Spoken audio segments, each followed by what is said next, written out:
जुन्नर तालुक्यातील सावरगाव येथील एकनाथवाडीच्या सुदर्शन रामचंद्र मनसुख यांच्या शेतात झाकून ठेवलेले 1000 किलोग्रॅम वजनाचे सोयाबीन कुणीतरी अज्ञात व्यक्तीने 14 नोव्हेंबर 2025 रोजी चोरी केले होते। याबाबतची फिर्याद जुन्नर पोलीस स्टेशनमध्ये दाखल झाली होती। त्यानंतर पुणे ग्रामीणच्या पोलीस अधीक्षकांनी स्थानिक गुन्हे शाखेच्या पथकाला आदेश दिले। गुन्हे शाखेच्या पथकाने तपास करून घटनास्थळी भेट दिल्यानंतर शेतापासून मुख्य रस्त्याकडे जाणारे सर्व कच्चे रस्ते तपासण्यात आले। मुख्य रस्त्याला जोडणाऱ्या प्रत्येक रस्त्यावरील CCTV तपासण्यात आले आणि मग फुटेज तपासणीत 2 मोटरसायकलवर 4 संशयित इसमांच्या हालचाली संशयित वाटल्याने त्या मोटरसायकलचा मागोवा घेण्यात आला। दोन्ही मोटरसायकल चासगावच्या दिशेने गेल्याचे निदर्शनास आले होते।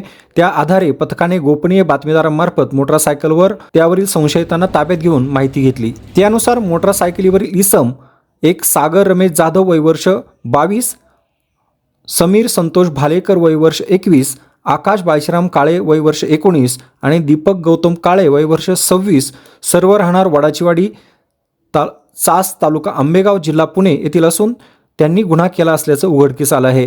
गुन्ह्यात वापरलेल्या 2 स्प्लेंडर मोटरसायकलसह आरोपींना ताब्यात घेण्यात आलं असून आरोपींकडील 400 किलो वजनाचे सोयाबीन, 2 मोटरसायकल असा एकूण 1,37,200 रुपयांचा मुद्देमाल हस्तगत करण्यात आला आहे।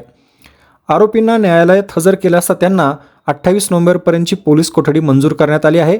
पुणे ग्रामीणचे पोलीस अधीक्षक संदीप गिल, अप्पर पोलीस अधीक्षक रमेश चोपडे, उपविभागीय पोलीस अधिकारी धनंजय पाटील यांच्या मार्गदर्शनाखाली स्थानिक गुन्हे शाखेचे पोलीस निरीक्षक अविनाश शिळीमकर, जुन्नर पोलीस स्टेशनचे पोलीस निरीक्षक किरण अवचर, स्थानिक गुन्हे शाखेचे सहाय्यक पोलीस निरीक्षक महादेव शेलार, पोलीस हवालदार दीपक साबळे, राजू मोमीन, संदीप वारे, अक्षय नवले यांनी तपास केला असून पुढील तपास पोलीस हवालदार महेश भालेराव करत आहेत।